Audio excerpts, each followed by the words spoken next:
essa imagem me trouxe o texto à tona. Especialmente a preocupação que eu queria compartilhar com a igreja hoje sobre esse contraponto entre ensinar a criança e atrapalhar. Vamos para o evangelho de hoje.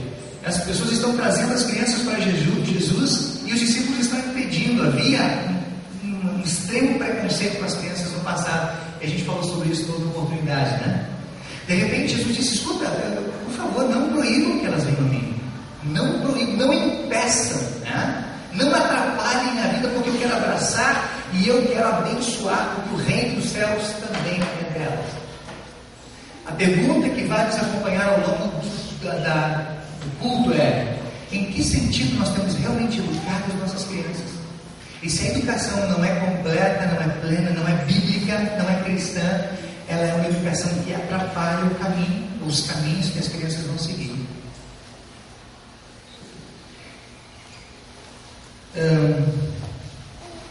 Eu fico pensando aqui, ensina a criança no caminho que deve andar, né? Ensinar o quê? Talvez seja a primeira pergunta. Ensina a criança, ensinar o quê para a criança? Eu fico imaginando esses amados que esperaram há poucos dias a chegada, né? Por exemplo, o Diogo ali, como penetrado na filmagem, a chegada do Benjamin. Diogo, a Nina, aliás, a igreja toda esperou, né? Assim como estamos à expectativa da chegada de outras crianças, assim como foi a expectativa da chegada do Rafa. Temos aí a Patrícia linda e seu esposo estão na iminência de receber a criança, de ver a criança acontecer. Nós temos também o Josefino e Joselino e a Gislene, né? E também tem notícias quentinhas de ontem para hoje sobre 2 outras gravidezes. Eu também saiu. Nós soubemos ontem que o casal Anderson e Daniela está grávido. O casal está grávido. A Dani está ali. E também o Márcio e a Sandra. Todos. Não são membros aqui da congregação, mas estão sempre por aqui. Então, como se fosse. Eu fico imaginando a expectativa, e na verdade eu vivi isso 2 vezes, pelo menos, né? 2 vezes na nossa gravidez, mas é que a gente vive a gravidez de outras pessoas, eu quis dizer isso, intensamente vivo, né, cara? E a gente acompanha diretamente a gravidez dos outros, dos nossos amados irmãos, né? Mas aquilo que eu queria dizer antes é: o que nós imaginamos ao longo desses 9 meses? Desde o primeiro dia da notícia, né? Nossa, nós vamos ser papai e mamãe. E eu tenho certeza que isso é regra, né? O que vocês, naquele exato momento em que recebem a notícia, começam a imaginar? Se for um menino, eu vou ensinar a jogar bola, eu vou ensinar a tocar violão, o papai Diogo já queria ensinar a cantar, já ficava subiando na barriga da mamãe. Se for menina, a gente vai ensinar a brincar de boneca, vai ensinar, sei lá, fazer um monte de coisas. O que nós ficamos pensando em ensinar ao longo de 9 meses? Eu tenho certeza que isso não é diferente com você. Nós ficamos imaginando eles aprendendo conosco uma série de coisas. Especialmente aquelas que a gente acha que se sobressai, né? Eu toco violão, eu vou ensinar a tocar violão, né? Eu jogo vôlei, eu faço isso, vai aprender, a profissão vai ser pastor. Cuidado da criança. Brincadeira, de privilégio.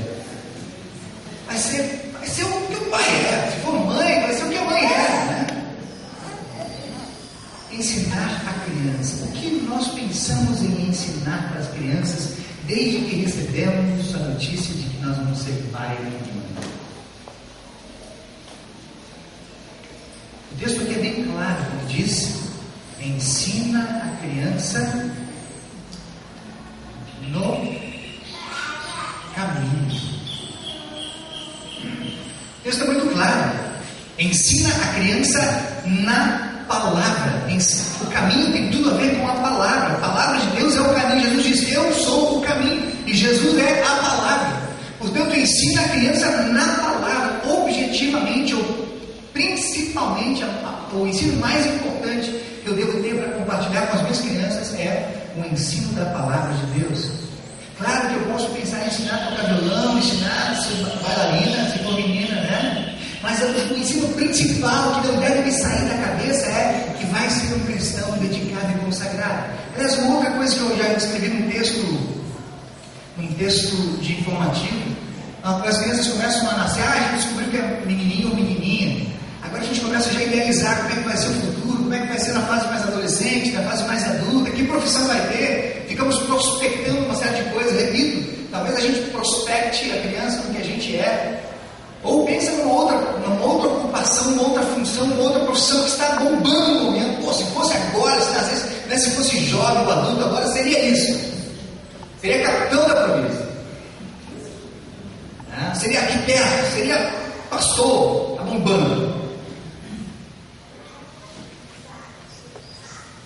A gente começa a imaginar o que podia ser. Puxa, vai ser um grande homem, vai ser uma grande mulher. Aí a pergunta que vem: quem é que pensa no futuro do seu filho? Um filho cristão, dedicado, consagrado. Olha, meu filho, antes de ser um profissional naquela área, ele vai ser um cristão dedicado, vai ser importante na obra, vai ser consagrado ao Senhor, vai ser um bom ofertante, vai ser participativo, vai ser ativo, vai dedicar o melhor da sua vida para o Senhor Deus. Será que eu tenho pensado nisso? Isso tem tudo a ver com o ensino. Aquilo que eu ensinar para as crianças, os valores que eu ensinar desde o começo, são os valores que elas vão ter mais ao final, mais ao longo da vida e ao final.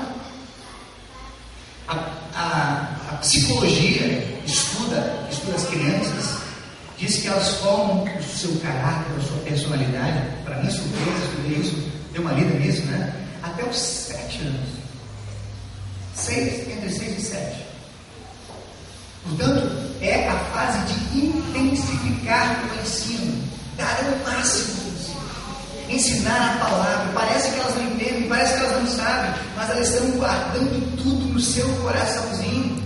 Tudo aquilo que eu falo, tudo aquilo que eu faço, os lugares para onde eu levo, em casa, a convivência está sendo armazenada ali, até os 7 anos está formado.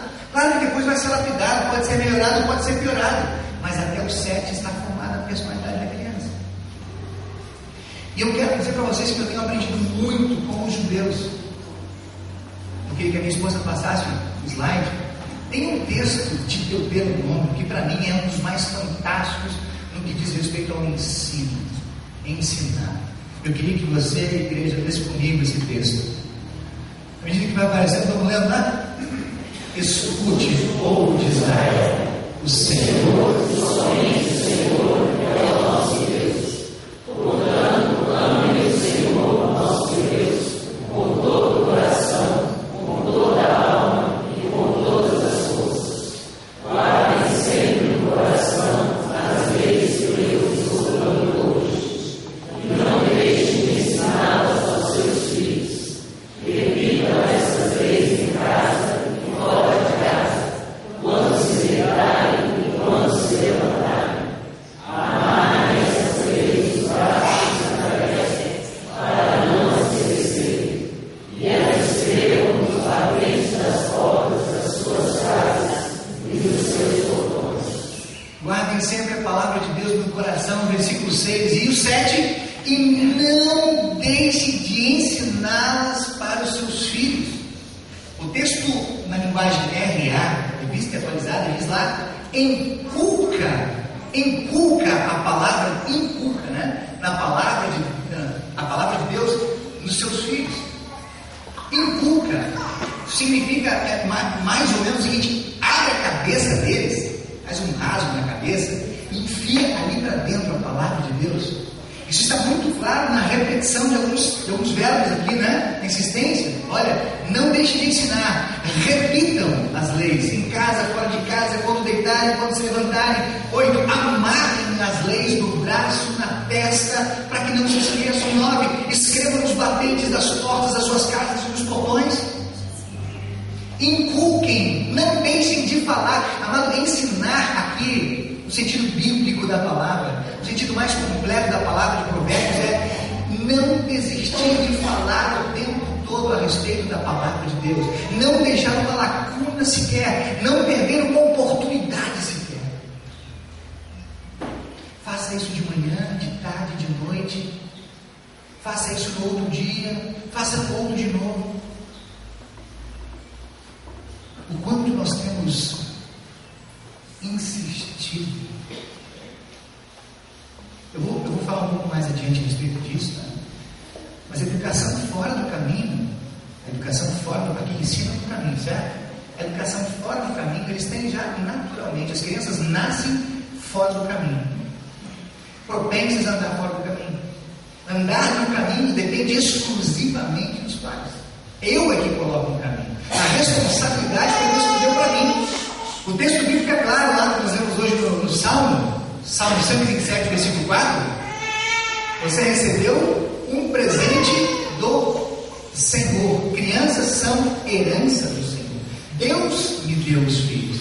E Ele me deu para que eu os educasse no caminho e para que os devolvesse depois ao final da vida. Como diz lá em Hebreus, no final eu vou dizer: Senhor, aqui sou eu e aqui estão os filhos que o Senhor me deu. Deus não me deu os filhos para que eu criasse eles no mundo. Deus não me deu filhos para que eu tornasse eles grandes homens, poderosos homens também, por que não? Mas prioritariamente para que eu os consagrasse ao Senhor. Essa é a razão de que no Antigo Testamento se circuncidava ao 8º dia, era a entrega para o Senhor ao 8º dia. O quanto eu tenho insistido na educação dos meus filhos. Tenho me preocupado muito em relação ao ensino que começa desde a fase mais tenra, mais nova. Pais que ficam grávidos, de repente os filhos acontecem, né? E aí fica um grande tempo sem vir na igreja. Por quê? Mas vai atrapalhar. As crianças não vão ficar bem, elas não vão gostar daquele lugar. Eu sempre tinha dito para as pessoas: olha, na igreja elas jamais vão atrapalhar. Ali é o lugar delas. Ali é o lugar delas. Mesmo que elas choraminhem. Estou dizendo, é isso aí. Defende a classe. Ali é o lugar delas. Ali Deus espera ela. Pastor, não vão atrapalhar. Vai dar um lugar para a criança. O que é isso? Que bobagem. Ali é o lugar delas. Ali elas vão se acostumando com o ambiente. Ali elas vão se acostumando com a sua nova família. Ali é o lugar delas. Pastor, mas eu não acho que não é uma boa, vou dar mais um tempo, né? Eu sempre digo o seguinte: olha, Deus deu filhos para nós para serem bênção para a nossa vida, não para atrapalhar o nosso relacionamento com Deus. Eu não posso usar o meu filho para me tirar da igreja. Ele está sendo um atrapalho para mim se ele não permite que eu venha. Quem inventou isso é um enganador. É um cara que não está afim, é uma família que não está afim realmente de continuar ali. E depois quer trazer para a igreja na fase mais adulta, né? Aí vem para a igreja, a criança já está um pouco maiorzinha, não se ambienta, ela não se localiza, ela sempre viveu em outros lugares. Tem crianças que voltam depois de ter vindo para batizar, né? Vem para batizar, isso sempre. Para batizar a igreja é importante, o resto nem tanto, né? Então vem depois de uma certa fase da vida para cá, e as crianças se sentem completamente fora desse ambiente. Por quê? Não foram educadas aqui, não foram acostumadas com esse lugar. Não conhecem as pessoas, é tudo novo. O grupo de amizades, os amiguinhos são de lá, são de fora, são isso da escola, são da vizinhança. Uma vez um pai chegou para mim no ensino confirmatório, nunca tinha visto a família. O pai falou: pastor, eu sou dessa igreja, hein? Sabe? Que bom. Nunca tinha visto o cara. Aí ele disse: eu estou seguindo meu filho, preciso dar um jeito nele. Ei, aqui, cara. Agora é com o pastor. Quantos pais fazem isso? Vão educando do seu jeito e de repente entregam para a igreja: pastor, pelo amor de Deus, dá um jeito nessa igreja. Porque não foram ensinadas, as crianças não aprenderam na escola dominical. Aliás, uma coisa curiosa que nós temos conversado com os professores de escola dominical: crianças de pais cristãos, às vezes estão ali na igreja, na escolinha, se surpreendendo com historinhas beatas da palavra. Essa historinha de Sansão eu não conheci não, Bruno. Ela já tem 5 anos. A do Sansão se conta depois de 3 meses. O que nós estamos ensinando para os nossos filhos em casa? Que educação nós estamos dando? Repito, a educação primeiro, que é mais importante. E ainda, repito, vamos para a confirmação. Chega na confirmação, os pais não sabem o que está acontecendo com as crianças da confirmação. Na escola não, pega na escola e aí, como é que foi hoje? Como é que foi a prova? Tem prova, né? Quando é que vai receber a prova? A gente vê a nota. O que você estudou? Quais as matérias? Aqui não, vem para a instrução e volta para casa, os pais não fazem ideia do que aconteceu. Fazem prova, o que estudaram, o que aprenderam. Completamente longe. As pessoas estão focadas no mundo, estão focadas no mundo material, querem que as crianças aprendam lá, querem que cresçam em sabedoria humana. Ensinam as crianças, dão uma melhor escola, pagam cursinhos extraordinários, né? A criança faz isso, faz aquilo, faz natação, faz paraquedismo, faz hipismo, faz todos os ismos, né? Faz inglês, agora faz mandarim e hebraico. Mas na igreja, o que está acontecendo lá? Meu filho, sei lá, pergunta para o pai para mim. O que ele aprendeu na escolinha hoje? Alguém pergunta para os filhos depois? O que você aprendeu na escolinha? Foi legal? Qual foi a escolinha? Amado, eu quero de novo repetir: educação se dá de forma intensa, integral, completa. Eu dou graças a Deus porque já passou um tempo em que os pais chegavam na igreja e assustavam os filhos em relação ao pastor, né? Aquele primeiro momento em que as crianças ficam na igreja, filho, se você não ficar quieto aqui, o pastor vai te dar um pau no final. Olha como ele é bravo. Se você não comportar, o pastor vai te dar uma turma de laço. Passar o sarrafo. A criança tinha horror do pastor. Nasce, cresce com um pavor, aquele homem chega perto e some na frente. O pastor vai chegando com aquela roupa toda de mingau, o cara parece que é um monstro.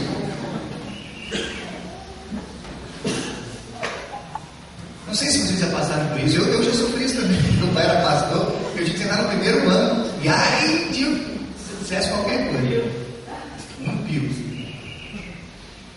Eu lembro que uma historinha que a criança foi educada nesse sentido, esse espírito bem. E aí, o avô do pastor está lá no culto, né? O púlpito falando alto e vermelho, apontando para a igreja e gritando para a igreja e tal. E o gurizinho comentou com a mãe: ainda bem que aquele pastor está amarrado lá no púlpito. Se soltar ele lá de cima, eu não sei o que vai sobrar de graça. Que educação nós temos dado? Temos falado com respeito do pastor, temos falado com respeito da nossa igreja.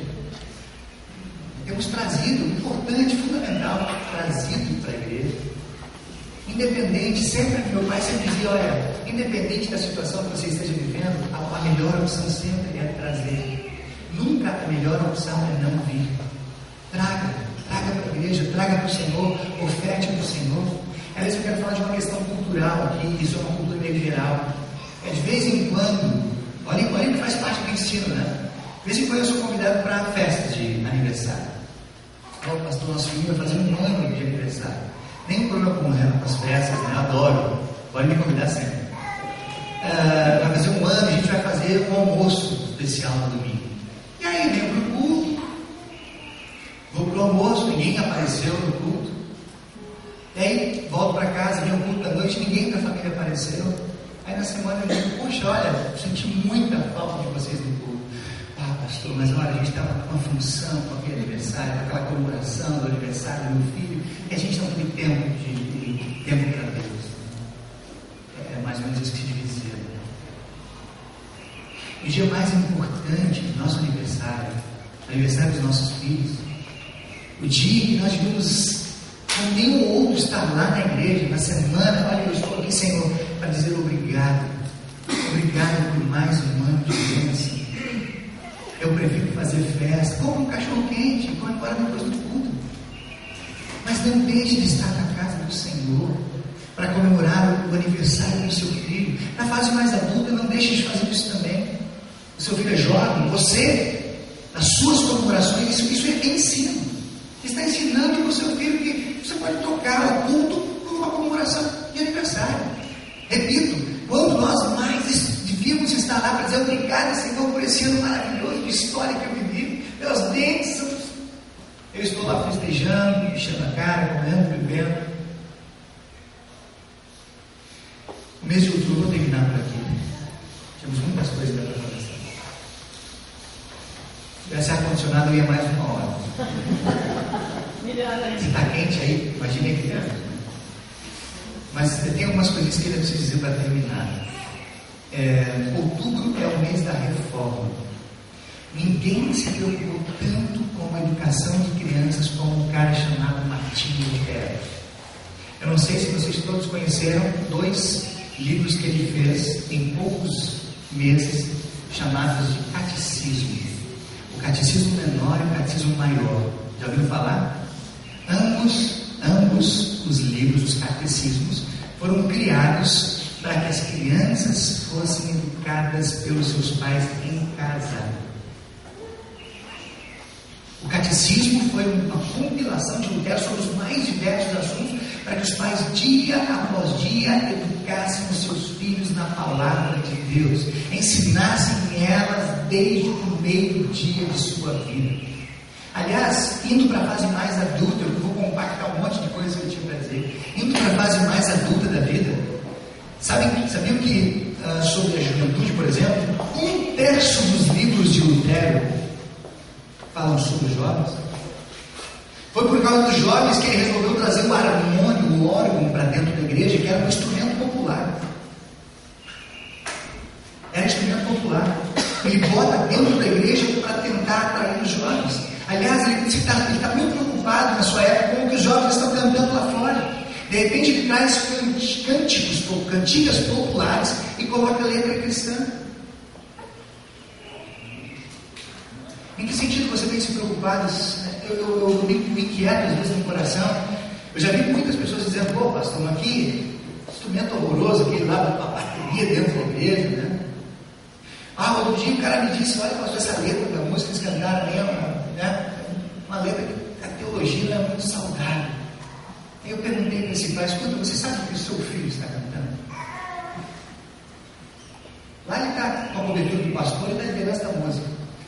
Agora, você sabe o que o seu filho tem ouvido no iPhone? Você sabe que tipo de música ele gosta de ouvir? Você sabe as letras que ele tem ouvido? Você tem acompanhado isso de perto? Me inquieta no coração pessoas reclamando de coisas que acontecem dentro da igreja, mas lá fora não estão dando a mínima atenção e importância. Os filhos estão indo para o inferno, se contentam com uma vida de vez em quando, vem na igreja. Pastor, meu filho está indo na igreja. Cara, educar é muito mais do que ir na igreja. O ensino do ponto de vista bíblico é muito mais completo do que de vez em quando ele aparecer lá na obra. Queria que você levasse isso para casa, no seu coração, se preocupasse com a educação integral do seu filho. Ensina o seu filho desde o começo, na fase mais adulta. Eu quero terminar dizendo, aliás, tem 2 textos que eu quero que vocês leiam, 3 textos que eu quero que vocês leiam comigo, para a gente fazer esse fecho. O primeiro é o texto clássico de hoje, vamos ler juntos? Ensina a criança no caminho que deve andar, e ainda quando for velho, não se desviará dele. Ensina, portanto, é ensino intenso. Lembra do texto do Deuteronômio, né? Ensina, ensina, ensina, inculca, inculca, inculca. Seus filhos estão orando todos os dias. Você tem orado com seu filho todo dia? Seu filho está lendo a Bíblia? Você está lendo a Bíblia com seu filho todos os dias? Isso é todo dia, amado. Ensinar aqui é ensinar todos os dias, o dia todo. Porque por outros caminhos eles já têm a propensão natural, eles têm a influência do mundo. Quem ensina no caminho somos nós. Isso é um exercício de todo dia, repito. Ore com os seus filhos, não se contente com uma oraçãozinha depois do almoço ou antes da refeição. Ore mais vezes, ore tantas vezes quanto necessário for. Leia a palavra, pergunte para o seu filho. Não quero ser exemplo para ninguém, mas a Sarinha e a Rebeca lá em casa tem um momento de devoção delas. Não temos apenas um momento de devoção da família, mas tem devoção delas. Filha, já leu a Bíblia, prioridade, elas acordam, escovam os dentes e vão ler a Bíblia. E à medida que isso acontece, se torna gostoso, habitual, é um hábito saudável. Elas gostam de ver que nem escovar dente. Meu pai dizia: olha, filho, no começo, você dá uma escova para as crianças, né? Coisa horrorosa, isso, pai. Daqui a pouco elas escovam até quando não precisa, né? Vão para a cama com a escovinha na boca. Ler a Bíblia é exatamente isso. Orar é exatamente isso. É um hábito que se torna saudável, gostoso. Outro texto. 2 Timóteo 3,15. E desde menino você conhece as escrituras sagradas, as quais não podem dar a sabedoria que leva à salvação, por meio da fé em Cristo Jesus. Paulo escreveu a Timóteo: olha, Timóteo, desde menino você já sabe as sagradas escrituras. Que, uma curiosidade aqui no texto, né? Às vezes passa despercebido. Que podem dar a sabedoria que leva à salvação. Podem dar. No que depende da palavra, vai dar. No que depende da palavra, vai dar. Agora, no que depende dos pais, no que depende das crianças, dos filhos, do quanto eles se apropriam da palavra, depende disso. Outro texto, o último. Deixe que as crianças venham a mim e não proíbam que elas façam isso, pois o reino do céu é das pessoas que são como essas crianças. Quero terminar dizendo o seguinte, amados: deixe que elas venham e não atrapalhem. Não atrapalhem. Pensem no relacionamento que vocês têm tido com seus filhos e com seus jovens. Vocês têm mais ensinado ou atrapalhado? Porque à medida que eu não ensino, eu atrapalho. Eu quero dizer uma coisa muito séria, muito séria, e talvez até vou escandalizá-los. Estão preparados para isso? As crianças nascem carnais. Elas nascem inclinadas para o pecado. Lutero dizia uma coisa que eu acho forte, mas que é verdade: as nossas crianças nascem possessas de Satanás. Há dois tipos de possessão: ou somos possessos de Deus, ou somos possessos do diabo. Não existe uma terceira possibilidade. Portanto, as nossas crianças nascem possessas de Satanás. Por isso que nós levamos elas ao batismo. Ali elas se tornam possessas do Senhor. Portanto, a tensão natural dos nossos filhos é a carne. Se depender dos nossos filhos, eles vão para o inferno. Se depender do que eles herdam por nascimento, vão para o inferno. Se depender da influência do mundo, vão para o inferno.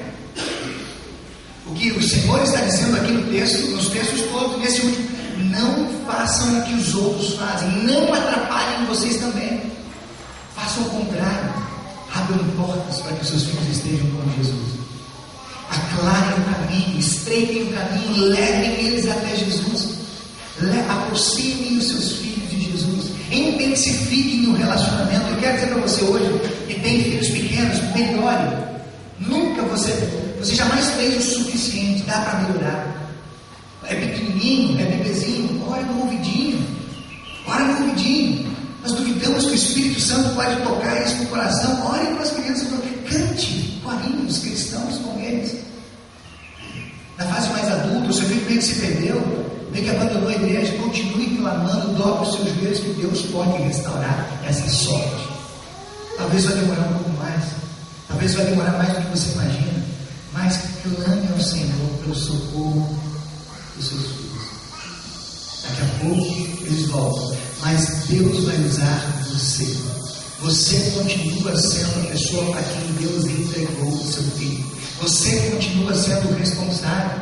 Mas não se mate por causa disso. Simplesmente diga: Senhor, eu reconheço que errei, eu quero agora uma nova chance. Eu preciso do Senhor. Eu preciso do Senhor para trazer o meu filho de volta. O Senhor está ansioso para ajudar. Ele está louco para ajudar. A gente só talvez tenha tentado fazer do jeito da gente.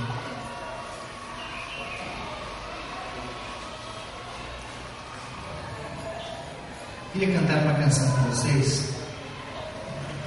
que diz: dá-nos a tua palavra, dá-nos a tua palavra para podermos falar. Hoje o tema foi ensino, foi palavra. Portanto, a palavra de Deus não apenas responsabiliza você pela educação dos seus filhos, como promete toda a cobertura que você precisa para educar. Quero repetir, tá? A palavra de Deus não apenas diz que você é responsável. Isso é meio condenador, né? Isso assusta um pouco. Mas a palavra de Deus diz que Deus vai te dar toda a cobertura para que você saiba educar. Basta que você se entregue para o Senhor. Diga: Senhor, eu quero a tua direção, eu preciso da tua companhia, eu preciso da tua sabedoria para educar os meus filhos. E eu vou fazer o que eu puder. Portanto, cante comigo. Esse texto não fala muito sobre a educação de filhos, mas fala sobre a palavra, a importância que ela tem de trazer, de nos fazer voltar para o que a gente é.